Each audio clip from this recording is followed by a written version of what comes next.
ನಮಸ್ಕಾರ, ಕರ್ನಾಟಕ ಡಾಟ್ ಇನ್ಗೆ ಸ್ವಾಗತ. ನಾನು ನಿಮ್ಮ ಶ್ರೀಕಾಂತ್ ಶಂಕರಘಟ್ಟ. ಇನ್ನೇನು IPL ಮಿನಿ ಆಕ್ಷನ್ ಶುರುವಾಗುತ್ತೆ. ಡಿಸೆಂಬರ್ 15-16 ಅಬುಧಾಬಿಯಲ್ಲಿ ನಡೀತಾ ಇದೆ. ರಿಟೆನ್ಷನ್ ಪ್ರಕ್ರಿಯೆಗೆ ಯಾರನ್ನ ಉಳಿಸ್ಕೋಬೇಕು, ಯಾರನ್ನ ತಂಡದಿಂದ ಕೈ ಬಿಡಬೇಕು ಅನ್ನೋದನ್ನ ಫೈನಲ್ ಮಾಡೋದಕ್ಕೆ ಇರುವಂತಹ ಅವಕಾಶ ನವೆಂಬರ್ 15ನೇ ತಾರೀಕು. ನವೆಂಬರ್ 15ನೇ ತಾರೀಕು ಏನು 10 IPL ಟೀಮ್ಗಳಿದಾವೆ, ಅವರು ಯಾರನ್ನೆಲ್ಲ ಉಳಿಸ್ಕೋತಾರೆ, ಯಾರನ್ನೆಲ್ಲ ಬಿಡುಗಡೆ ಮಾಡ್ತಾರೆ ಅನ್ನೋದಕ್ಕೆ ಒಂದು ಫೈನಲ್ ಆನ್ಸರ್ ಸಿಗ್ತಾ ಇದೆ. ಹೀಗಿರ್ಬೇಕಾದ್ರೆ ಈಗಾಗಲೇ ಒಂದಿಷ್ಟು ಚರ್ಚೆಗಳು ನಡೀತಾ ಇದೆ. 10 ಟೀಮ್ಗಳಲ್ಲೂ ಯಾರನ್ನ ಉಳಿಸ್ಕೋತಾರೆ, ಯಾರನ್ನ ಬಿಡ್ತಾರೆ ಅನ್ನೋದ್ರ ಬಗ್ಗೆ ಈಗಾಗಲೇ CSK ರಾಜಸ್ಥಾನ್ ರಾಯಲ್ಸ್ ವಿಚಾರವಾಗಿ ಒಂದಿಷ್ಟು ಚರ್ಚೆಗಳು ಜೋರಾಗಿ ನಡೀತಾ ಇದೆ. ಸಂಜು ಸ್ಯಾಮ್ಸನ್ CSK ಬರ್ತಾರೆ, ಜಡ್ಡು ರಾಜಸ್ಥಾನ್ ರಾಯಲ್ಸ್ಗೆ ಮತ್ತೆ ವಾಪಸ್ ಹೋಗ್ತಿದ್ದಾರೆ ಅನ್ನೋದ್ರ ಬಗ್ಗೆ ಒಂದಿಷ್ಟು ಚರ್ಚೆಗಳು ನಡೀತಾ ಇದೆ. ಹೀಗಿರ್ಬೇಕಾದ್ರೆ ಅಟ್ ದಿ ಫಸ್ಟ್ ಟೈಮ್ ಹೆಚ್ಚು ಕಮ್ಮಿ ಇದು 19ನೇ ಸೀಸನ್ ನಡೆಯೋದು. ಈ 19 ಸೀಸನ್ಗಳಲ್ಲಿ ಫಸ್ಟ್ ಟೈಮು RCB ಆಟಗಾರರ ವಿಚಾರವಾಗಿ ಯಾವುದೇ ರೀತಿಯ ಚರ್ಚೆಗಳು ಆಗ್ತಾ ಇಲ್ಲ. ಇವ್ರನ್ನ ಬಿಡ್ಬೋದು, ಅವ್ರನ್ನ ಬಿಡ್ಬೋದು, ಇವ್ರನ್ನ ತೆಗೆದಾಕ್ಬೇಕು, ಇವ್ರು ಬೇಡ, ಇವ್ರಿದ್ರೆ ಒಂದು ರೀತಿಯಲ್ಲಿ ಟೀಮಿಗೆ ಅನುಕೂಲ ಇಲ್ಲ, ಅದು ಇದು ಅಂತ ಪ್ರತಿ ಸೀಸನ್ನಲ್ಲೂ ಆಕ್ಷನ್ಗಿಂತ ಮುಂಚೆ ಪ್ರತಿಯೊಬ್ಬ ಫ್ಯಾನ್ಸ್ ಆಗಿರ್ಬೋದು, ಕ್ರಿಕೆಟ್ ಪಂಡಿತರಾಗಿರ್ಬೋದು ಹೇಳ್ತಾ ಇದ್ರು. ಆದರೆ at the first time RCB ಈ ಸತಿ ಯಾರನ್ನ ರಿಟೈನ್ ಮಾಡ್ಕೋಬೇಕು, ಯಾರನ್ನ ರಿಟೈನ್ ಮಾಡ್ಕೊಳ್ಬಾರ್ದು ಅನ್ನೋದ್ರ ಬಗ್ಗೆ ಜಾಸ್ತಿ ಚರ್ಚೆನೇ ನಡೀತಾ ಇಲ್ಲ. ಯಾಕಂತ ಹೇಳಿದ್ರೆ ಆಂಡಿ ಫ್ಲವರು ಮತ್ತೆ ನಮ್ಮ ದಿನೇಶ್ ಕಾರ್ತಿಕ್ ಅವರು ಒಂದು ಅದ್ಭುತವಾದ ಸ್ಕ್ವಾಡ್ ಅನ್ನ ಈ ಸತಿ ಕಟ್ಟಿದ್ದಾರೆ. ಲಾಸ್ಟ್ ಟೈಮ್ ಒಂದು ಅದ್ಭುತವಾದ ಒಂದು ತಂಡವನ್ನ ಕಟ್ಟಿ ಚಾಂಪಿಯನ್ ಆಗೋ ರೀತಿ ಮಾಡಿದ್ರು. ಹಾಗಾಗಿ ಎಲ್ಲೋ ಒಂದ್ ಕಡೆ ಅದೇ ಚಾಂಪಿಯನ್ ಟೀಮ್ ಏನಿದೆ ಅದೇ ಕಂಟಿನ್ಯೂ ಆಗೋ ಎಲ್ಲಾ ಲಕ್ಷಣಗಳು ಇದೆ. ಈಗಾಗಲೇ ಒಂದು ಟ್ರೋಲ್ ಕೂಡ ಸ್ಟಾರ್ಟ್ ಆಗಿದೆ.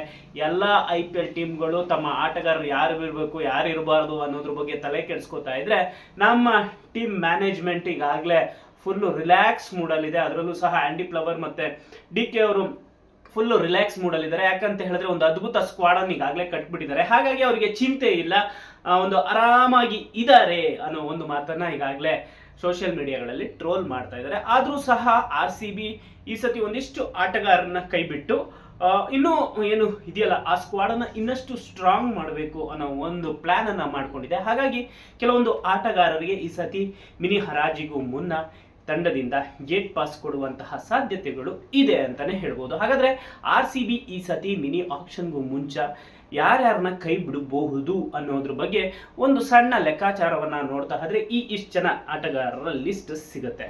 ಅದರಲ್ಲಿ ಮೊದಲನೆಯದಾಗಿ ಕಾಣಿಸ್ಕೊಳ್ಳೋದು ಅಂತ ಹೇಳಿದ್ರೆ ಅದು ಲಿಯಾಮ್ ಲಿವಿಂಗ್ಸ್ಟೋನ್. ಹೌದು, ಈ ಕಳೆದ ಬಾರಿ 8.25 ಕೋಟಿಗೆ ಅವರನ್ನ ಬ್ಯಾಟಿಂಗ್ ಆಲ್ರೌಂಡರ್ ಆಗಿ RCB ಖರೀದಿ ಮಾಡಿತ್ತು.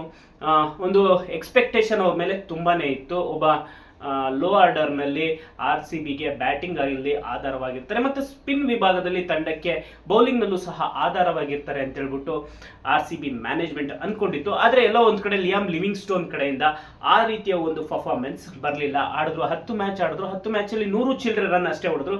ಗುಜರಾತ್ ಟೈಟನ್ಸ್ ವಿರುದ್ಧ ಮಾತ್ರ ಒಂದು 54-57 ರನ್ ಅನ್ನು ಹೊಡೆದಿದ್ದು ಬಿಟ್ರೆ ಇಡೀ ಸೀರೀಸ್ ನಲ್ಲಿ ಎಲ್ಲೋ ಒಂದು ಕಡೆ ಫ್ಲಾಪ್ ಪ್ರದರ್ಶನವನ್ನ ತೋರಿದ್ರು. ಇನ್ನು ಬೌಲಿಂಗ್ ನಲ್ಲೂ ಸಹ ಎಲ್ಲೋ ಒಂದು ಕಡೆ ಮ್ಯಾಜಿಕ್ ಅವರ ಸ್ಪಿನ್ ನಲ್ಲಿ ಆಗ್ಲಿಲ್ಲ. ಹಾಗಾಗಿ ಲಿಯಾಮ್ ಲಿವಿಂಗ್ಸ್ಟೋನ್ ಅವ್ರನ್ನ 8.25 ಕೋಟಿಗೆ ಖರೀದಿ ಮಾಡಿದೀವಿ. ಅವ್ರನ್ನ ಕೈ ಬಿಟ್ಟು ನೆಕ್ಸ್ಟ್ ಹರಾಜಲ್ಲಿ ನೋಡೋಣ, ಅವ್ರನ್ನೇ ಬೇಕಾದ್ರೆ ಮತ್ತೆ ಕಮ್ಮಿ ಮೊತ್ತಕ್ಕೆ ಖರೀದಿ ಮಾಡುವಂತಹ ಪ್ರಯತ್ನಕ್ಕೆ ಕೈ ಹಾಕೋಣ ಅನ್ನೋ ಒಂದು ಪ್ಲಾನ್ ಅಲ್ಲಿ RCB ಮ್ಯಾನೇಜ್ಮೆಂಟ್ ಇರ್ಬೋದು. ಹಾಗಾಗಿ ಲಿಯಾಮ್ ಲಿವಿಂಗ್ಸ್ಟೋನ್ ಅವ್ರನ್ನ ತಂಡದಿಂದ ಕೈ ಬಿಡುವುದು ಗ್ಯಾರಂಟಿ ಅಂತಾನೆ ಹೇಳ್ಬೋದು. ಇನ್ನು ಎರಡನೇ ಆಟಗಾರ ಅಂದ್ರೆ ಅದು ರಸಿಕ್ ಸಲಾಮ್. ಲಾಸ್ಟ್ ಸೀಸನ್ ಅಲ್ಲಿ ಅವ್ರನ್ನ ಖರೀದಿ ಮಾಡಿದಾಗ, ಏನು 3-3.5 ಕೋಟಿ ಖರೀದಿ ಮಾಡಿದಾಗ ಅವ್ರ ಮೇಲೆ ಒಂದು ಎಕ್ಸ್ಪೆಕ್ಟೇಷನ್ ತುಂಬಾನೇ ಇತ್ತು.